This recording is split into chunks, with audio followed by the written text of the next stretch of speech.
Welcome to Stuff You Should Know from HowStuffWorks.com.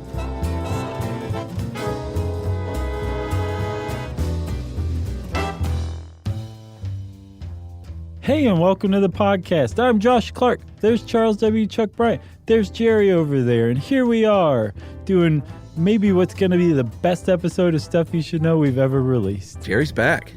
Yeah, welcome back, Jerry. From hospice, you said? She just threw her can of carbonated water down and belched. I was going to name check it, but... I'm glad you didn't, man. We do enough buzz marketing as it is. Seriously. We can never do enough of that. Yeah, I agree. So how you feeling? Blood sugar okay? Yeah, I feel like this article's ticked me off, though. It is. It's not that Freudenreich, who is that again, who wrote this? Yeah, the only PhD at How Stuff Works ever. It wasn't. He didn't do anything wrong. Like the logic behind the copy layout is what does it. It is almost like designed to keep from sticking in your mind the information you're reading. Yeah. It's like if a person who owned a grocery store put the milk together with like the canned spinach in an aisle and expected people to be able to find it. All right. It's got to be worse than that. The cheese puffs. Okay. And this is a new game. The cheese puffs and the cashews. Well, actually, they're nice little mixed. I can do this. Okay. Maybe by the end of the episode, I'll have it. But the point is there's. How about the oatmeal with the pickled herring? Okay. It's funny that you we're picking things that are still in the same universe. I know. My imagination died at age 10. I just thought I turned into a robot about that time. I thought it was a pretty dry article, though. That was like none of the character of How Stuff Works articles. It read like a medical journal from the 1950s. A diabetes how-to article? Yeah. I was like, boy, how are we going to make this fun? Well, that's our job. I know. So let's get started making this fun, huh? Yeah. How about some stats? All right. You want to do some stats? Yeah, because these are pretty outdated. Yeah, I saw that too. It's gotten way worse since this article was written. It has, and we're talking about in the United States, but in the last 20 years, type 2 diabetes has tripled. 84 million Americans now have pre-diabetes, and 90% don't know. Yeah. That's startling. Yeah, we'll get into pre-diabetes in a minute. And about 30 million people currently have diabetes in America. Type 2 or total? I think total. Okay. At a total cost of, including lost wages, about $327 billion. A year. A year, yeah. In the United States alone. Mm-hmm. I saw worldwide something like 400 million people have diabetes. And America makes up how many of those?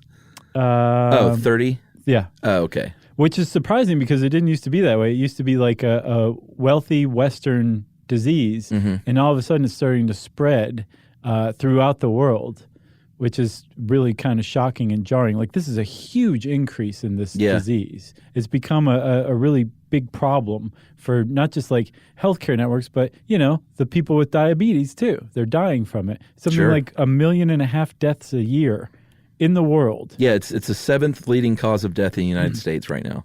And here's the thing. It's type 2 diabetes is, from what we understand, utterly preventable. It looks like it is utterly preventable. From what I've seen, not one single person who has type 2 diabetes has to have it. Like they were genetically destined to have it. Although there is some other evidence that we'll talk about that suggests otherwise. But I don't want to give anything up. Yeah, but I mean, we can pretty much say now that it is, let's just go ahead and say, largely caused by being out of shape and being overweight. And eating like terrible stuff all the time. Yeah. I love this article, Chuck, because it's one of those ones where it's like, oh, all of this makes total sense. Like I love the body, just like I love earth sciences. Yeah. It's just, we can it forms a system that we can understand. And like when you understand this one part, you're like, oh, this other part that happens makes total sense. That's diabetes. Yeah, I hate the body and earth sciences. I like mysticism and cosmology. Right. And dreadlocks. Oh, boy. Why did we do that show on that? I was thinking of one the other day that we did. Jackhammers? No, it's even worse than that. Oh, I can't remember, but I was like, why did we even attempt that one? Occasionally, I'll look through the old list when we're picking out selects, and I just go, "What?" What was that to one? myself. It's weird. All right, so we need to break down. Didn't mean that pun. A lot of breaking down in this show. You know what I mean? That's true. Yeah, That was sort of a deep. that was a foreshadowing pun. How about It was. But we do need to break down the whole spiel with glucose that? Yeah, and insulin because that's the root of it all. it's a disorder of glucose. Yeah, It's that's a what disorder of diabetes insulin. is. Yeah. It's a disorder of both, we'll say. Yeah, just to be fair. either high or low or Right. or none. Yeah. So, okay, well, let's talk about glucose first. All right, well, before we even talk about glucose, we need to define what a simple sugar is. Or Glucose. a simple carbohydrate, it can be called. Okay. These are carbs that are absorbed very quickly for energy, and they're called simple because they only have 1 or 2 units of sugar as opposed to like a complex carbohydrate. Right. And glucose is a simple sugar. Right. And since it's a simple sugar, I think that means it can be broken down from different types of complex sugars. So not just like sugar, but carbs, like you said, right? Yeah, and this is the sugar that gives all the cells in your body energy to do celly things. Right. It enters the bloodstream through the intestine, and all the cells are like, give me some sugar, baby. Yeah, and this comes from the food that you eat. It really does, right? So Yeah. you eat some food, particularly, say, a carbohydrate-rich food, and your guts start to break it down, and it breaks down ultimately to that glucose, the simplest form of sugar that the body can use for energy without being stripped down further, and it shoots out through the bloodstream. And it's just a free-for-all, right? Cells, Sure. like you said, use this stuff. And some cells in particular use nothing but glucose. Some use glucose in like other stuff like ATP. Yeah, which of those? Red blood cells, brain cells, quite importantly, Yeah. use nothing but glucose for energy. So glucose is extraordinarily important. Yeah, and what your body wants to do, we always talk about that homeostasis. This is another example of that. Your body wants to keep a constant glucose supply for your cells. We don't want it to be super high or too low. Right. And it does this in a pretty interesting way. Otherwise, when we, like right after we eat, we'd be great. And then if we didn't eat for a while or went to sleep at night, We'd die. potentially, Our organs would shut down. if we slept long enough. Because again, this is the stuff that fuels your cells. Your cells need fuel 24 hours a day. It doesn't care whether you're sleeping or not, right? That would solve everything if your cells went to sleep It would. when you slept. They just stop yapping for once. No, they're always talk, talk, Always working. moving. Yep. Which actually I guess is good because, again, if your cells stop working, then you die. Right. Okay, so that's glucose, energy that powers cells, some cells exclusively. And your body wants to keep a nice constant level. Yeah, and you get it through food, which could conceivably spike your glucose. So Right. when you eat something and all of a sudden you have a surplus of glucose rather than that even keel homeostasis glucose in your bloodstream, your body has a way of dealing with this, and it's called insulin. And insulin is one of 2 chemicals that are made by the pancreatic islets. ISLETS. Islets, right? I don't know. Did you look that up? I think it's islets, like islands. Like it means like tiny islands. That's probably it. And they're called tiny islands. That's what we're going to call them from now on, because I don't want to get it wrong for the rest of the episode. But they're called tiny islands because they're indeed little endocrine cells inside your pancreas. So they're embedded like a journalist with a troop detachment, basically. Yeah. So your pancreas in this case is producing 2, insulin and glucagon. Glucagon. Glucagon are alpha cells produced by alpha cells and secreted by alpha cells. Insulin are the beta cells. All of it's produced in the pancreas, like you said, with those little islands. But so let's focus. And here's a better one than a military analogy. A post office in an airport. It's like, here, we're going to serve you, our customers. We're just going to go to you. Do they have those? Yeah, some do. Man, that's nice. I think there's one in the Toronto airport. Yeah, there is. Yeah. YYZ.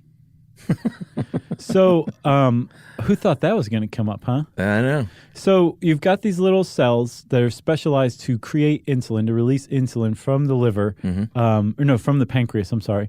in response to glucose becoming abundant in your gut as you're digesting it. Yeah. Your gut sends out signals saying, hey, got a bunch of glucose here. You guys want to do something? Yeah. And the beta cells say, we're on it, and start releasing insulin. So insulin enters the bloodstream, and its whole jam is to take the glucose that enters the bloodstream and give it to cells.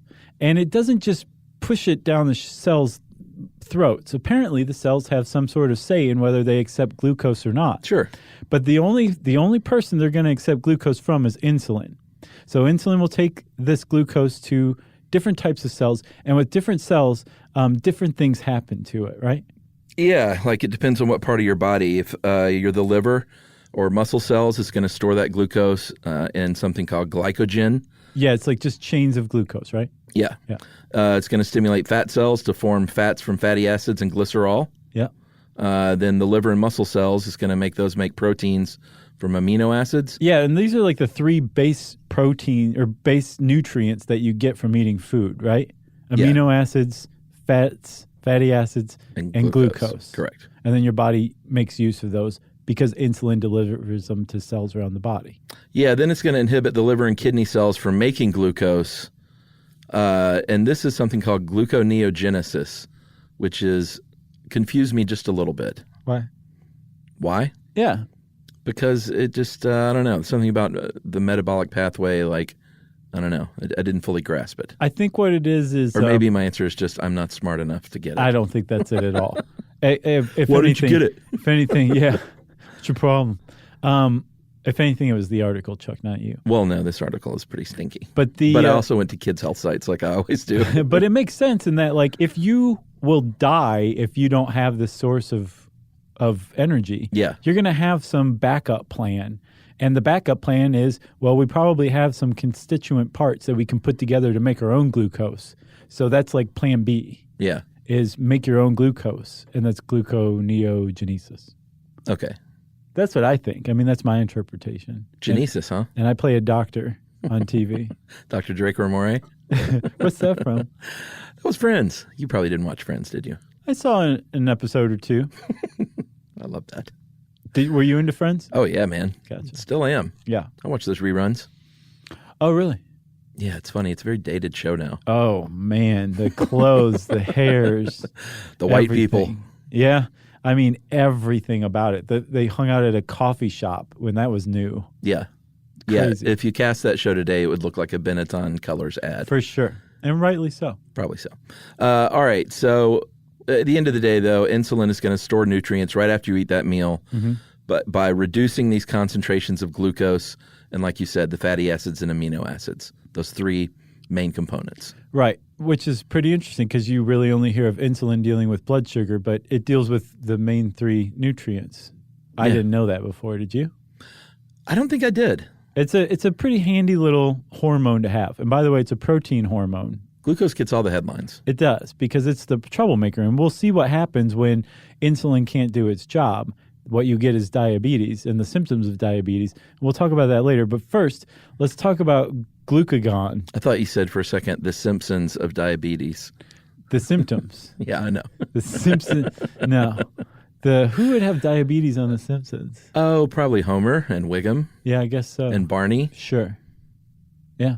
And that'll become clear as we explain diabetes more. Right. But let's talk about glucagon real quick, because you've got insulin doing its thing, and it's pretty clear now what insulin does. But there's another hormone that does the exact opposite that comes from those pancreatic tiny islands too. Yeah, this I thought was pretty neat as far as that homeostasis, that the body has like two methods to deal with this. Right. You know? Yep. So like you said, if you go without eating or you sleep, if your cells don't get that glucose that they need, they starve and die. So while you're sleeping and not eating, your cells are still powering. They still need that energy. So your body has a way to deal with this, and it is by producing glucagon, right? Yes. And it's a little confusing because it's glucagon and glucogen. Oh, yeah, I'm but talking they're about both with a G. Glucagon is what I'm talking about. Okay. That's how your body deals with a lack of a flood of new glucose being introduced from food. That's right. And that comes from the alpha cells of the pancreatic islets, right? Yeah, and it acts on those same cells, but it just has the opposite effect, which is pretty cool. Like in the end, it's going to, like when you're sleeping and when you're not eating, it's going to mobilize glucose and where it's stored up in your body and say, hey, we need this stuff now. Right. So it goes to the liver cell and the muscles. And the muscles and says, hey, you remember the glucagon? Isn't that what the chain of it's called? Yes. Glycogen. So the glucagon goes to the liver cells and the muscle cells, right? Yeah. And it says, hey, you remember that chain of glucose that you made, the glycogen, the other day? Yeah. Well, we need it. Yes. And so break it up and spit it out to me, and I'll just get it into the bloodstream. And it does that to the liver and muscle cells. It also tells the kidneys and liver, it says, by the way, liver, while I'm here, why don't you kick off some gluconeogenesis too? Make some glucose. Right. And so all of a sudden, the low blood sugar in your bloodstream comes up to normal, and your cells all say, hooray, we're saved. And insulin gets lifted up on everybody's shoulders, and all the cells carried around for a triumphant, fist-shaking parade. Yeah, and it's pretty great because this is all happening while you're sleeping. This is what... Or not eating. Right. So all this is how your body keeps homeostasis for your blood sugar in your bloodstream. And your cells powered, if you're healthy. Right. If this goes wrong, well, you'll find out all about that right after these messages. Yes.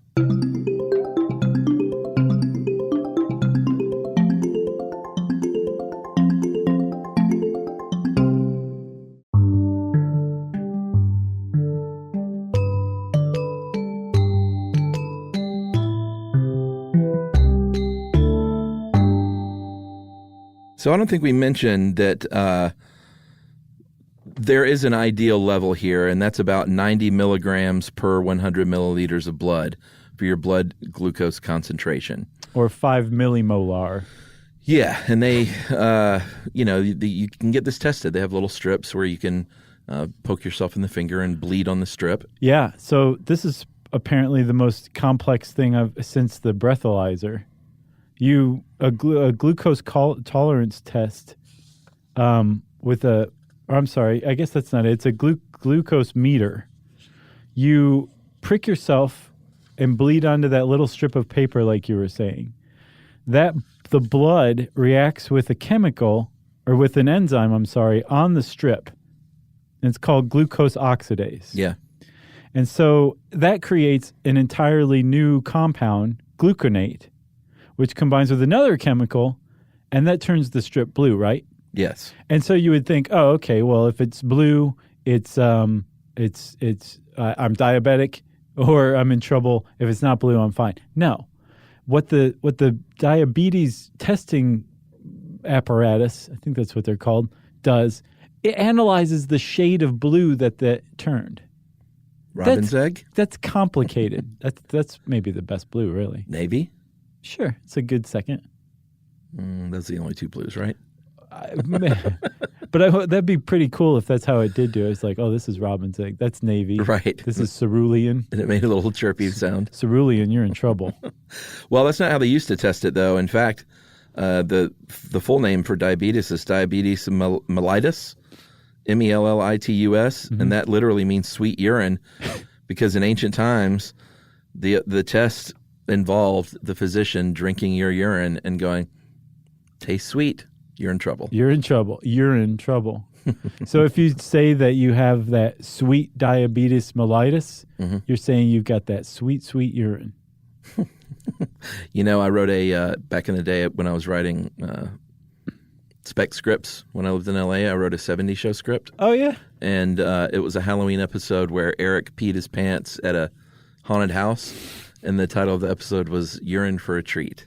Oh, that's great, man. I thought that was enough. I was like, man, they're going to see that. That's it. You got to publish those. I should dig that up. Surely. I mean, I don't have like a digital copy. I'd have to literally find the paper. Take, how many pages do you think? I think it was like 24 to 30. Perfect.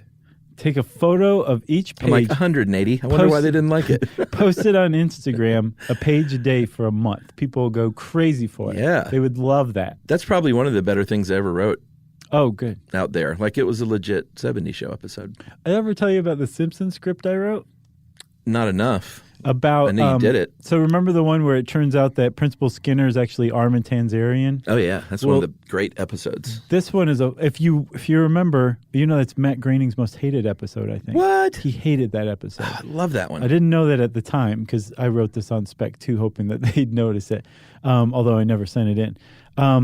But at the end of that episode, the judge says that you're never allowed to speak of this, punishable by death or something like that. Mm-hmm. So my episode starts with one of Armin Tanzarian's old friends coming to Springfield to start his life anew. That's a great idea. And he sees Principal Skinner and says, "Hey, Armin Tanzarian." Uh-huh. And all of a sudden the police surround him and he's taken away to jail and held. And it gets out. He escapes, I think, gets out. And then Clinton was president when I wrote this. He gets out. Somehow it gets to like Clinton that this town is like holding people hostage, basically unconstitutionally. And so Springfield gets invaded. And yours was 180 pages long. No, I think it was like appropriately in the wheelhouse length. Yeah, I think so, actually. Can you imagine a different life where I wrote for the 70s show, and you wrote for The Simpsons, and we like ate lunch together on the Fox lot? That'd be pretty cool. Can I tell you something though? Sure. I prefer this. Oh yeah? Yes. I prefer what we do. As someone who's never written for The Simpsons, I prefer right. I prefer this. Hey man, I've been to the writer's room before. I know what it looks like. They chain them to the desks. I like it. We don't have to live in LA. Yeah, I like LA. I've noticed a lot of our friends from New York are starting to move to LA. Have you noticed that? I have. It's like a hemorrhaging. All right. Should we get back to diabetes? We should probably just edit all that out. No, I think that's a nice tangent. Okay. All right. So in the case of diabetes, like we said, it is, we already said what it was, but there are three types: type 1, type 2, and gestational diabetes. Mm-hmm. Type 1 is by far in the minority. It's it says here 5 to 10%, but I saw like kind of a straight up 5% number for the number of diabetes cases overall. Okay. But they say 5 to 10% in this article. Or it's called juvenile diabetes or insulin-dependent diabetes. Mm-hmm. And this is caused by a lack of insulin, either not much insulin or sometimes no insulin at all in their blood. And this is clearly genetic, right? It says it also could be environmental, but... Yeah, they think it's possible that it's caused by a virus, exposure to a virus early in childhood. Interesting. That sets off an autoimmune reaction, and so your immune system attacks your beta cells that produce insulin just destroys them. Yeah. And so you don't produce insulin. And it happens in your younger years, maybe adolescence, which is why it's called juvenile diabetes. And when you have type 1 or juvenile diabetes, you're dealing with it for life. And we'll talk about, managing and treating diabetes. But there's no cure for diabetes. But the idea that it's possible that this is the result of a virus has made some people call for research into a type 1 diabetes vaccine. Oh, interesting. Which would just change everything. For some people. Yeah, because it's certainly not like a you get what you deserve kind of thing with type 2 diabetes, but type 1 diabetes, man, you got zero say in this whatsoever. Yeah, so type 2 is the one that's most prevalent, between 90 and 95% adult onset diabetes. That is when you are usually over 40, usually between 50 and 60 even. I'm so nervous. You are usually overweight. Why are you nervous? I'm just nervous I'm going to end up with type 2 diabetes by age 50. I thought you meant you were going to say something wrong. No. I'm nervous. You're nervous about diabetes too? Yeah. It sounds like it's virtually predestined that we're going to get it. I don't think it's in my family, but I'm overweight and 47 years old. Yeah. And need to get my act together like now. Yes. Agreed. It's not like, I'll wait another 5 or 6 years and then tackle it. And there's no reason for us to just put it off until the end. We can say you can reverse prediabetes through diet and exercise. Yep. You don't, even if you have prediabetes, you can which is you have higher than normal blood sugars, we'll see, but you don't have full-blown diabetes yet, you can actually reverse course. Like, it's not too late. Doing something like what you're talking about can be very helpful. And it's great. This is a wake-up call. Like, your body literally can inch up to that line, and if you do the right thing, it can go, whoa, all right. Yeah. I'll back off then. I like the way you're going here. I like what I'm seeing. Give me some more of that celery, baby. Get on that Peloton, Chuck. That was some buzz. That was a buzz market right there. Well, they're an advertiser with us. Are they still? Well, they were, and I still have that thing. I love it. It's nice. I just need to love it every day. Right. Not like I love it every couple of weeks. Crush that hill. You know? Yeah. Anyway, type 2, like I said, is about 90 to 95%, and this is when you have higher insulin in your blood, not lower, like the case of type 1.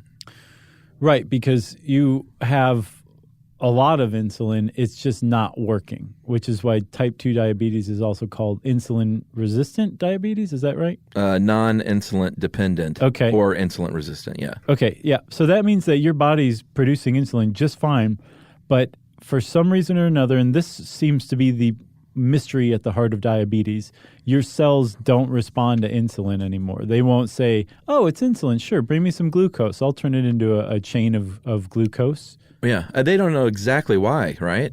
I mean, for sure. That's what I'm saying. That's why it's the mystery at the heart of diabetes. Oh, okay. They don't know what the problem is with insulin. If they could figure that out, I think that they could actually cure diabetes. Right. Instead, what they've learned to cure is some of the problems associated with it. Right, which is, but they do definitely know it's for sure linked to obesity. Yes, they do. So that's type 2. We'll talk a little more about how that actually works as far as, the effects that it has on your body. But some other research I found was that there's some evidence that it's possible that type 2 diabetes, the actual mechanism of it, is the result of misfolded proteins. Mm-hmm. So the same type of thing as like mad cow disease or kuru that you get from eating like brains with some sort of spongiform disease, right? Remember that? We talked about that? Vaguely. So they think that it's possible that type 2 diabetes is the same thing, misfolded protein. And the third one, it kind of relates to type 2 diabetes, it seems, as well, gestational diabetes. Yeah, this is if you're a pregnant woman, you can have or acquire, I guess, gestational diabetes. The good news, it usually will go away after your baby is delivered. But it can put you at risk for type 2 later on. Mm-hmm. You're more at risk if you're over 25 having a baby, if you have a baby over or have had a baby over 9 pounds. Oh, yeah? Yeah. If you are overweight, if you have a family history of it, or if you are African American, Hispanic, Latina. Or Native American. Native American, Pacific Islander, and I believe that's it. Okay, so which is interesting. It really is, I didn't see anywhere why they thought that. I think really with different ethnicities. Yeah, why they would be at a higher risk than. I don't know. So I think that I get the impression, Chuck, that there's been like the American Diabetes Association has been around for a while and all that stuff, and they've been trying to do what they can, but then this enormous spike in diabetes cases in the West. Yeah. And now the world has really kind of drawn attention and funding to it. And we're now really diving in to figure out what's going on. But we haven't figured it out yet, which is where we are right now. Right. I'm sorry, one more thing. Gestational diabetes, they think, can actually be passed down as type 2 diabetes to the offspring. To the kid. Interesting. That's, yeah. Wow. Yep. So we're just learning about all this stuff now. All right, so symptom-wise, for all 3 versions and types of diabetes, why should I say that when I can just say you're very thirsty? Polydipsia. You means you're very thirsty, you urinate a lot, if you're always hungry, but you are also losing weight, and you can't explain that. Yeah, I didn't know that part about diabetes, but now that I understand diabetes, it makes sense. Yeah, glucose in the urine. That sweet, sweet taste of urine.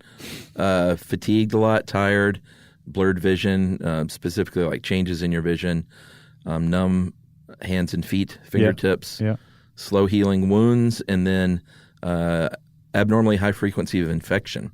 Right. So that's all the those are the symptoms, and they'll make sense once we explain what's going on behind them, right? Yeah, and some of these symptoms, though, in fact, a lot of these symptoms can be other things too, which is why it's sort of distressing to be doing research on this and be like, well, wait a minute, I need glasses to read now.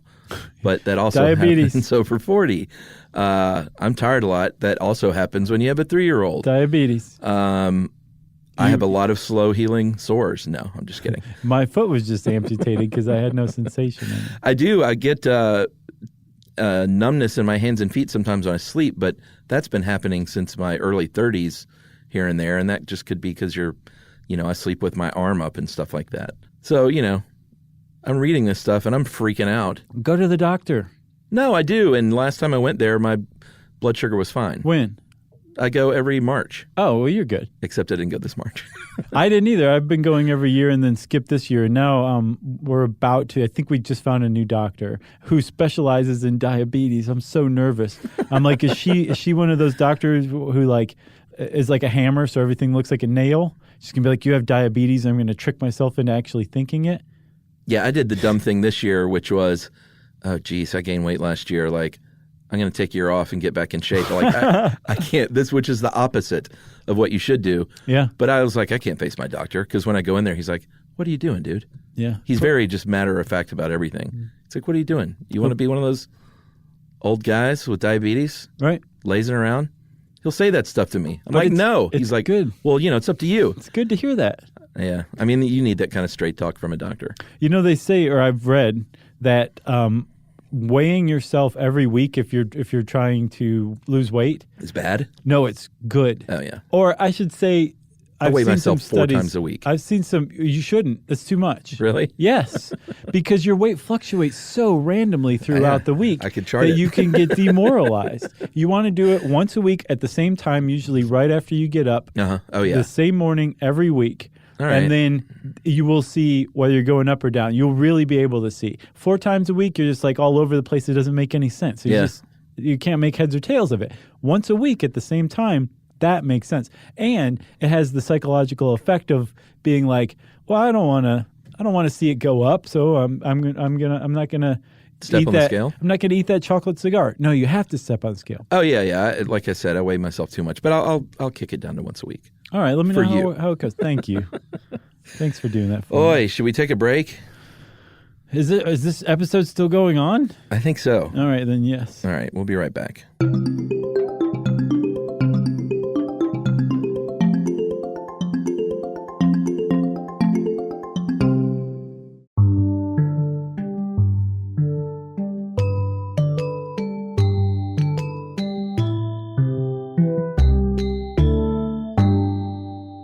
All right, Chuck. Yeah, now we get to the point of the article that's called Let's Try and Confuse People as Much as Possible. This is where the grocery store starts putting weird stuff next to other stuff and expects you to just pretend like everything's normal. I tried to just mark the relevant parts to make it all make sense and streamline it, and it still was confusing. Okay, allow me. Great. Everybody, I just cracked my knuckles. That means you just turned his chair around backwards? Prepare for the monotony. You ready? The monotonous droning. Right, which is basically how does a lack of insulin affect your body? By Josh Clark. Yes. So, let's take different ones, right? You've got blood. Well, see, here's a good example. You've got glucose appearing in your urine above urinating frequently. But logically, glucose appearing in your urine should follow after it and be in the same thing. So we're going to start with you urinate frequently. Polydipsia, I think is what, or no, polyuria is what it's called. Right. Polyuria.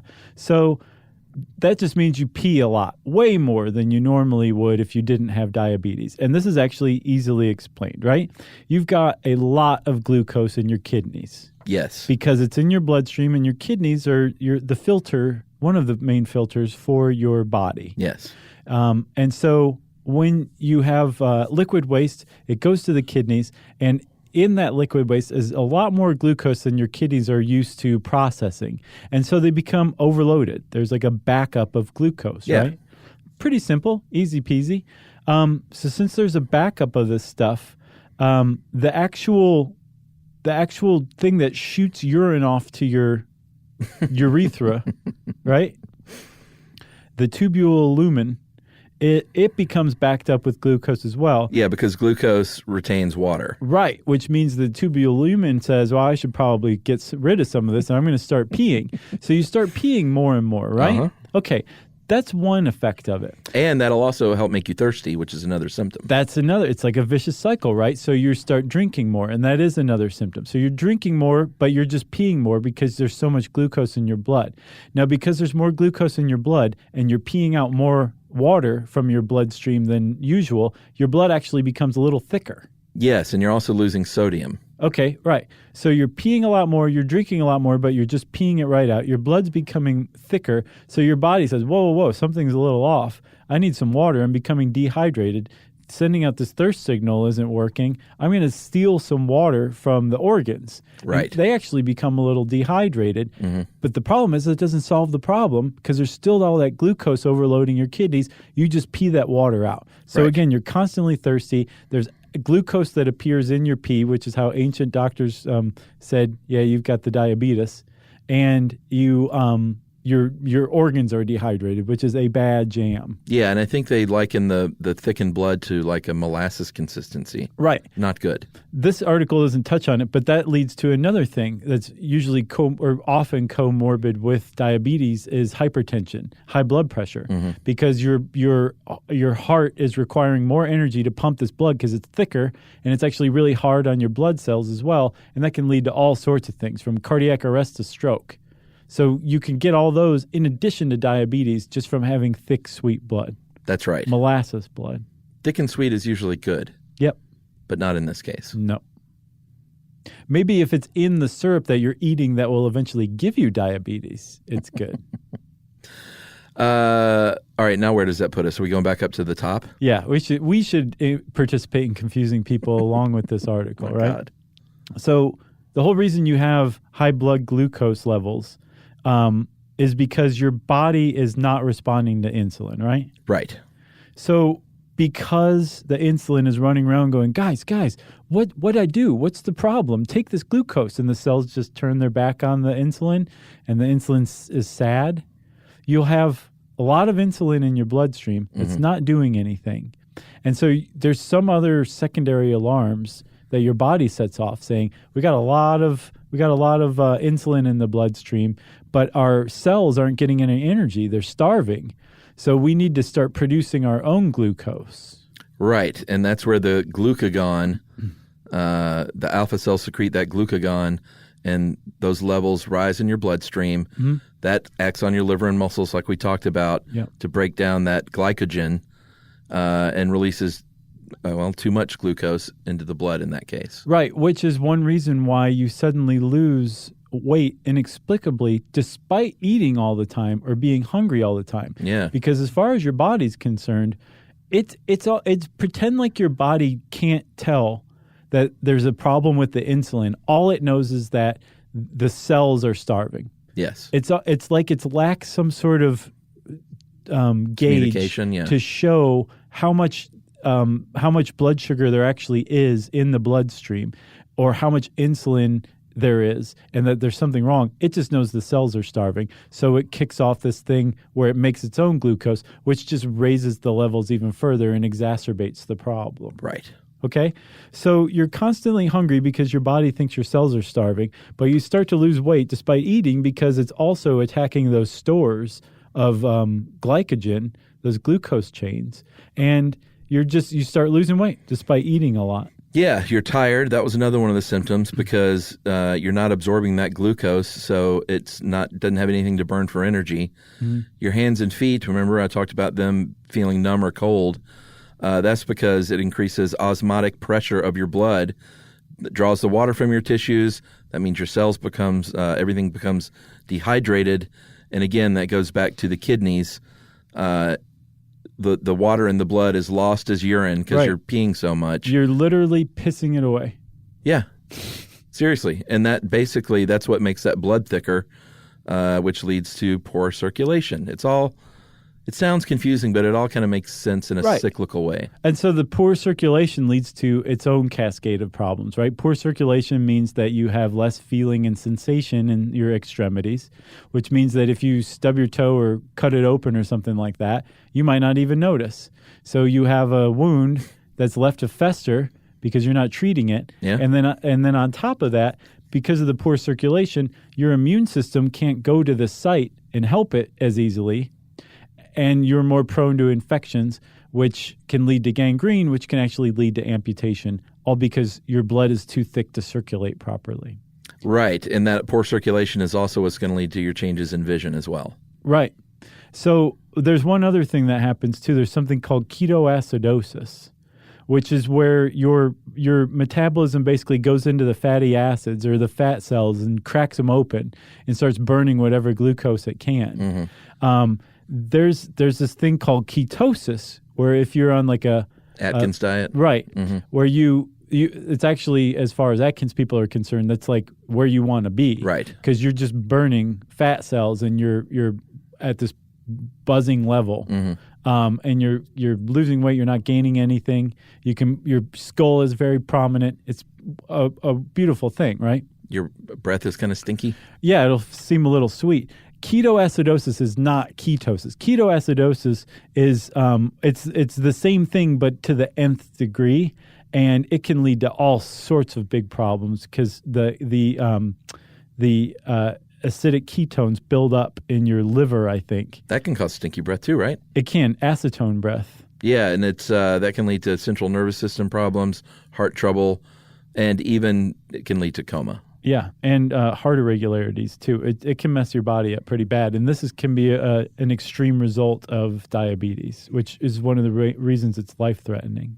Man, it's a big deal. It is. So as far as monitoring this stuff, back in the day, you just had to monitor it every day, and some people still do that with the little pinprick and their glucose monitors. But now you can have them built into your body, right? That's been around a little while. So Has it? If you're type 1, you don't make insulin, so you have to inject it artificially from externally. Right.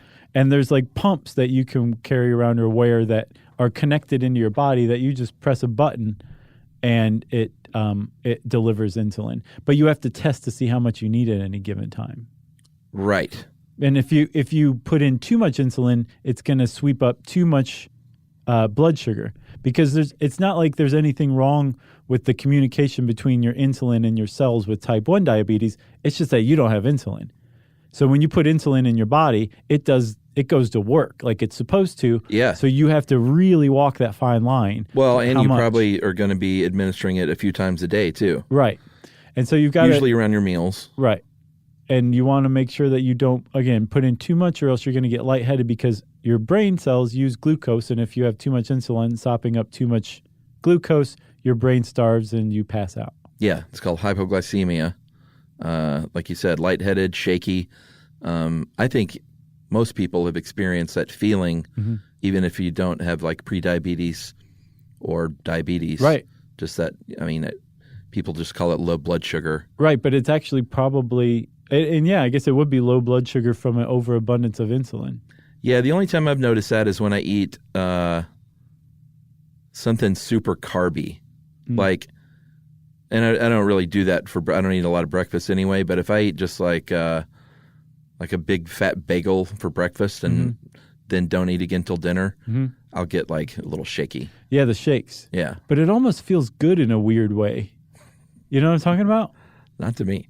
No, it's never felt like kind of high, like you're a little high. Oh, no, not. Every once in a while, not every time, but every once in a while it'll strike me where I'm like shaky, but it's lightheaded. Right here in my chest, in my solar plexus, I can kind of feel it glowing a little bit, and it's almost like a weird high. Interesting. Yeah. That's not a normal thing? Well, I can only speak for myself. Huh. I do know that, though, if you are feeling lightheaded or shaky like that, because this is because your brain is not getting enough glucose. And we talked about the brain was one of the specific organs that really needs it. Right. This is when you might see someone drink juice or eat a candy bar or something sweet. Right. Just to get that like quick spike. But if it goes really, really low, you can go into what's called insulin shock, where you lapse into a coma, and that's serious business. Right. Oh, yeah. A diabetic coma is pretty bad. Yeah. Because all sorts of bad stuff can happen to your brain at that time. Yeah. So that's mostly type 1. Type 2 is managed differently. Although similarly, you have to keep up with your blood sugar, not nearly as frequently as you do with type 1. But diet and exercise are like, they just say right away, like, even if you... Well, let's talk a little bit about reversibility, because I saw a new study. Oh, okay. Well, let's hear it. Here's a new study that's called Very Low-Calorie Diet and 6 Months of Weight Stability in Type 2 Diabetes. And this was on the American Diabetes Association homepage. And they did a study basically, because it's long been thought that even though they say, like, you know, if you really lose weight and exercise, it'll really, really help you manage your diabetes. But it's not reversible. Like, you've got it for life. Right. You have to, if you stopped exercising and dieting, you would develop the symptoms again, right? Exactly. But they now say that it is possible, with at least for the results of the study, and here's the deal, it wasn't a very robust study. It was only 30 people with type 2 diabetes. I think it was, they didn't have a good enough sample of ethnicities, but some of the subjects had diabetes less than 4 years. Some had longer than 8 years. And they found that, and this is usually after bariatric surgery, but they did find the same results with people who just, and this is dramatic calorie reduction, not just like, well, I'm going to eat a little better, like bariatric surgery level calorie reduction. Okay. They found that immediately after an 8-week very low calorie diet, 12 of the 30 participants had fasting blood glucose levels, normal fasting blood glucose levels. And then, and this is the big finding, after 6 months of maintenance, 13 out of the 30 were able to keep that glucose level below that threshold. That means that 40% were seemingly reversible. Wow. But they're not making the claim like, for sure. Right. But just 30 people. I mean, that's promising. Sure. That 40% of the people that really, really lost a lot of weight and ate a lot less and exercise were able to seemingly reverse, or at least get it down to normal. But like you said, if they stopped, then it might just come right back. And that fasting glucose level is significant. I don't think we really said, but you got to fast. One of the ways that they test for diabetes is, you fast overnight, go to your doctor, and they give you a thing of sugar water, and you drink it, and then they start testing your blood sugar for several hours afterward. And if you don't have diabetes, your blood sugar, comparatively speaking, doesn't spike all that much. Yeah. Because your insulin's working and doing the right thing. So if you have full-blown type 2 diabetes and you're in the study and you go take a diabetes test and you have regular fasting level diabetes blood sugar, that's pretty significant for sure. Yeah. I hope it extrapolates onto everybody else. Well, we'll see. It's normally controlled through medication, oral medication for type 2. It's not like you're having to give yourself a shot every few hours or anything. Right. That's big. There's different ways to do it. Yeah, one medication, and I guess they just tailor it to what your specific case they think it might warrant. Probably. But one stimulates the pancreas to release more insulin. That's kind of a no-brainer. One interferes with the absorption of glucose by the intestine. One interferes with the absorption of glucose by the intestine. One improves insulin sensitivity. Right. One reduces glucose production by the liver. Stops gluconeogenesis. Yeah. One helps the breakdown of glucose, and the other one literally supplements insulin. Which makes me curious. Like, does that mean that if you inject more insulin in type 2 diabetes, you overwhelm the insulin resistance or something like that? I don't know. I don't either. But so management is the right word for diabetes. Like, you have to pay attention to your diet, your exercise. You have to test your blood sugar levels depending on what kind you have day to day. But there are like a lot of apps out there to help you do that.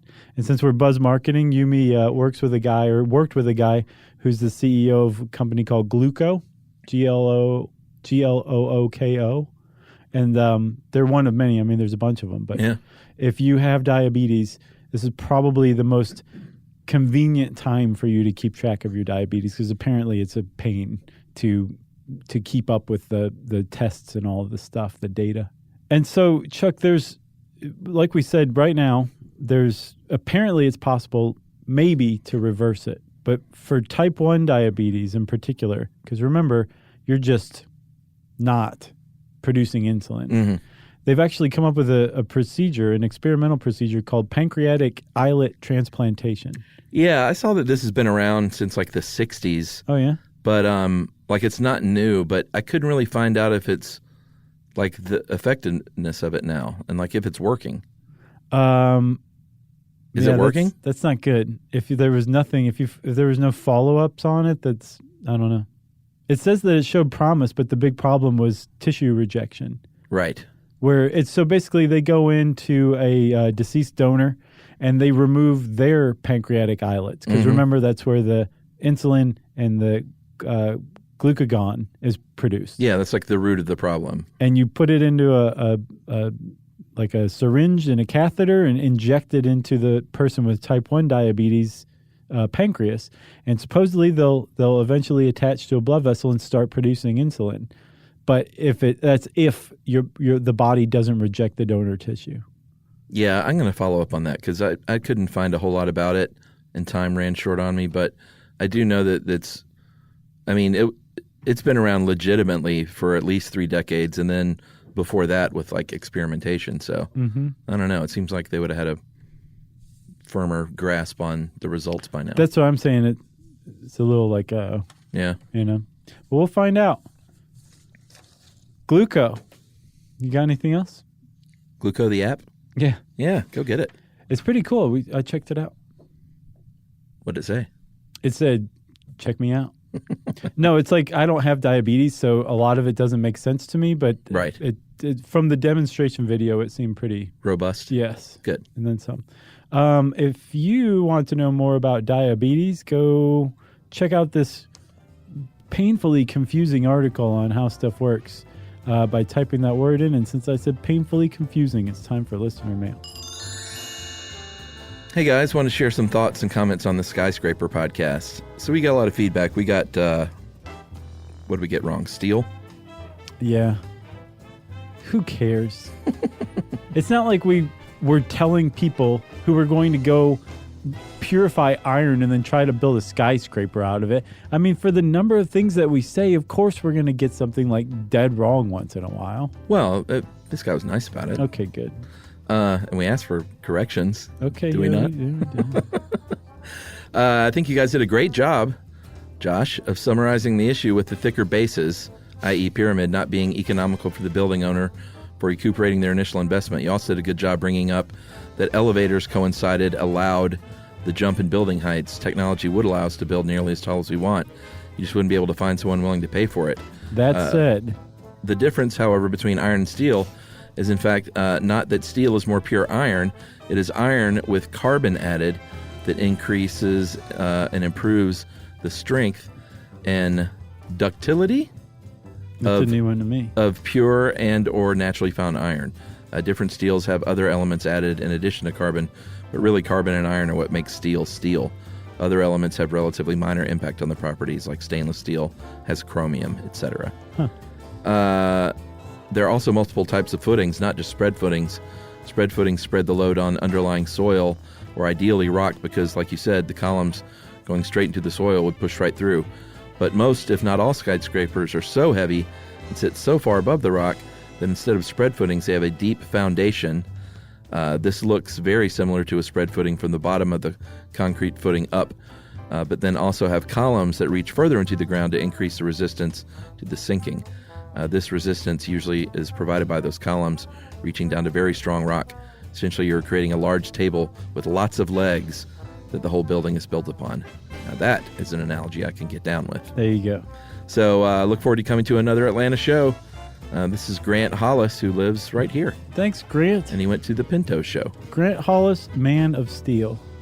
That's right. And Grant, I would normally just put you on the guest list for tickets, but Atlanta's always tight because they're friends and family, so I'm sorry. We have to claw them from the promoter's hand. Yeah, and we have to deny friends and family. Yeah, and they're cheap, so they don't buy tickets. They're like, all right, fine, I'm just not coming. Pretty much. Yep.